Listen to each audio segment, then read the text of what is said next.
আমরা সংবাদ মাধ্যমের থেকে জানতে পারলাম যে রাষ্ট্রপতি ম্যাডামের কাছে সন্দেশখালীর কিছু নির্যাতিতা মহিলাকে নিয়ে যাওয়া হয়েছে। তাহলে আমরা কারা? আমরা তো সবাই সন্দেশখালী আন্দোলন বা নির্যাতিতা, আমরা সবাই তো গেছিলাম প্রধানমন্ত্রী PM স্যারের সাথে দেখা করতে। তাহলে আমাদেরকে ছাড়া রাষ্ট্রপতি ম্যাডামের কাছে কারা গেল? আমরা তাহলে কারা? অনুপ দাস, খবর পেয়েছি যে অনুপ দাস নিয়ে গেছেন। অনুপ দাস তো ভিতরে শিবুর কাছ থেকে মাস গেলে 10,000 টাকা করে শিবুর হাজারের কাছ থেকে মাস গেলে পয়সা নিত। তাহলে ওনার সাথে খবর আছে যে পদ্মা মন্ডলও গেছেন। তাহলে কি আমরা এটাই জানবো যে পদ্মা মন্ডল টিএমসির লোক, উপরে বিজেপি করে?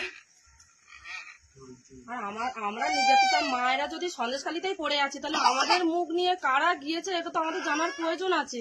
আর ওখানে যে রাষ্ট্রপতি ম্যাডামের কাছে গিয়েছে আমাদের কিছু জানিয়েছিলেন। আর আমরা আন্দোলনের আমরা নির্যাতিতা, আমরাই আন্দোলনের মেন মুখ।